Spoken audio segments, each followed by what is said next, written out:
चलिए आगे बढ़ते हैं और रुक कर लेते हैं बड़ी खबर का। आपको बता दें बड़ी जानकारी यहाँ पर सामने आ रही है। इस वक्त की बड़ी खबर जीएसटी को लेकर आमने सामने केंद्र और छत्तीसगढ़। जून 2022 के बाद राज्यों की जीएसटी क्षतिपूर्ति बंद। फैसले पर सीएम भूपेश बघेल ने विरोध जताया।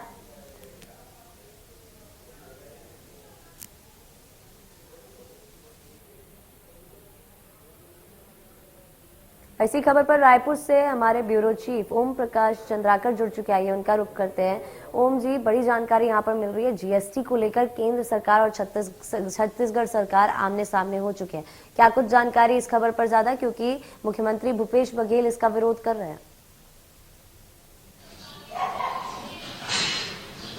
देखिए आयुषी, जिस तरह से ये पहला मौका नहीं है कि केंद्र सरकार और राज्य सरकार के बीच जीएसटी को लेकर आपसी खींचतान की बात सामने आई हो आपस में। जो इससे पहले भी भूपेश बघेल ने जो छत्तीसगढ़ के हिस्से का जीएसटी है उसमें देरी को लेकर सीएम मुख्यमंत्री को पत्र लिखा था। साथ ही इस बार जो है, इस बार जून के बाद से जीएसटी को बंद कर दिया गया है राज्य के हिस्से का। तो इसे लेकर वो एक तरह से लगभग लामबंद हो रहे हैं। अलग अलग राज्यों के मुख्यमंत्रियों से वो बात कर रहे हैं। उन्होंने पत्र लिखा है 17 राज्यों के मुख्यमंत्रियों से कि जीएसटी जो है हम सामूहिक रूप से राज्य के हिस्से की जीएसटी जो है उसको मांगने का प्रयास केंद्र सरकार से करें। जाहिर तौर पर ये इसे यही कहा जा सकता है कि भूपेश बघेल अब लामबंद हो रहे हैं और वो लगातार मुखर विरोधी रहे हैं केंद्र के कुछ फैसलों को लेकर। तो जाहिर तौर पे इस बार भी उन्होंने यही किया है और केंद्र सरकार से गुजारिश की है। उन्होंने इसके अलावा उन्होंने एक अपने ट्विटर हैंडल से भी एक दो ट्वीट किए हैं कि केंद्र सरकार हमें हमारे हिस्से का जो जीएसटी है उसे दे, ताकि हमारा जो राज्य में जो हम वित्तीय नुकसान है, वित्तीय परेशानियां हैं, उसे खत्म किया जा सके। जी बिल्कुल ओम जी, अगर हम देखें इस मुद्दे को, क्या आगामी चुनाव पर इसका कोई प्रभाव पड़ सकता है किसी भी प्रकार से?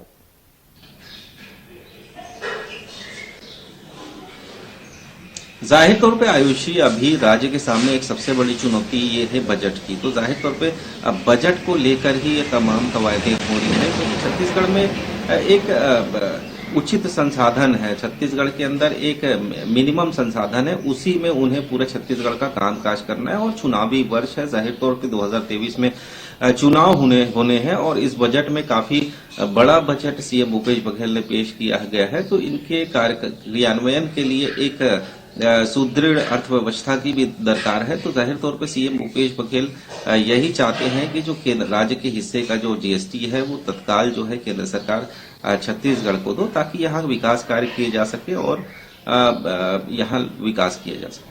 जी बिल्कुल। ऐसे में ओम जी, जिस तरह से मुख्यमंत्री भूपेश बघेल यहाँ पर विरोध प्रदर्शन कर रहे हैं, क्या ये माना जा सकता है कि इसका फायदा उनको आगामी चुनाव में होगा? इसकी वजह से उनकी पार्टी को एक अपर हैंड मिल जाएगा आगामी चुनाव में?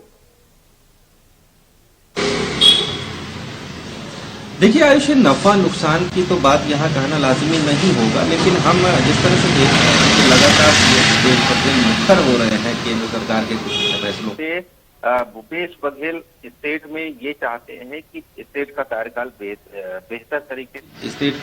बेहतर तरीके से चलता रहे। वो जो योजनाएं लेकर आ रहे हैं वो सुचारू रूप से चलता रहे। तो जाहिर तौर पे इसके लिए आर्थिक सुदृढ़ता की भी दरकार होती है किसी भी स्टेट को चलाने के लिए। तो भूपेश बघेल की मंशा यही रही है कि छत्तीसगढ़ में बेहतर काम किया जाए, क्योंकि जिस तरह से छत्तीसगढ़ में काम हो रहे हैं, अलग अलग क्षेत्रों में काफी काम हो रहे हैं।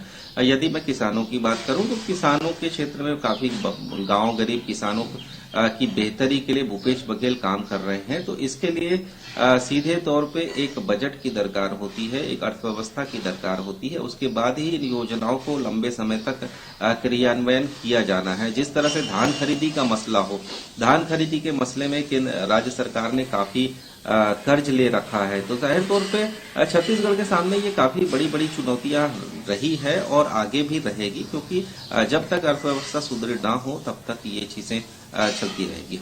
जी बिल्कुल ओम जी, देखिए यहाँ पर मुख्यमंत्री भूपेश बघेल ने 17 राज्यों को पत्र भी लिखा है। क्या लगता है इसका कोई पॉजिटिव रिस्पांस, कोई सकारात्मक रिस्पांस देखने को मिल सकता है?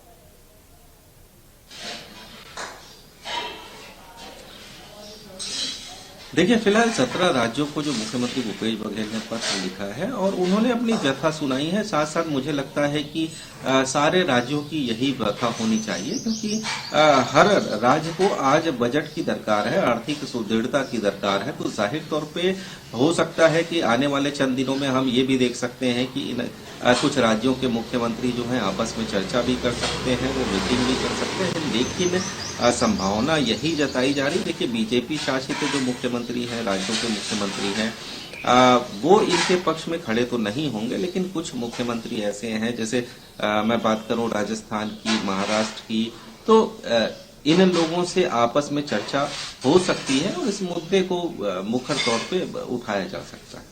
जी बिल्कुल ओम जी, जिस तरह से आपने बताया कि जिन राज्यों में केंद्र की पार्टी की सरकार नहीं है, उनसे यहाँ पर सुझाव लिए जा सकते हैं, आपस में बात की जा सकती है। ऐसे में अगर हम बात करते हैं, आपने जिस तरह से बताया कि ऐसा पहली बार नहीं हुआ है जब केंद्र सरकार और राज्य सरकार के बीच में अनबन हुई हो, तो उसको देखते हुए क्या अनुमान लगाया जा रहा है जीएसटी वाले मुद्दे पर? क्या कुछ आउटकम निकल कर आ सकता है?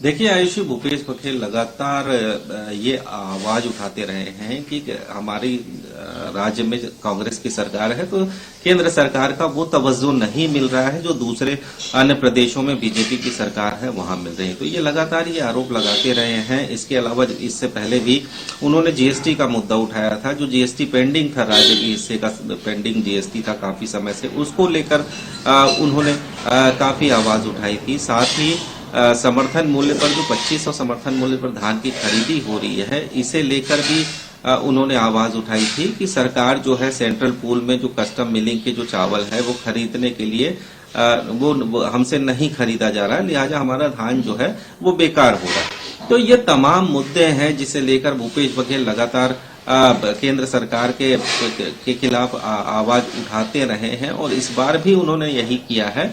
जो जीएसटी का मसला है उस पर उन्होंने अन्य राज्यों को मुख्यमंत्रियों से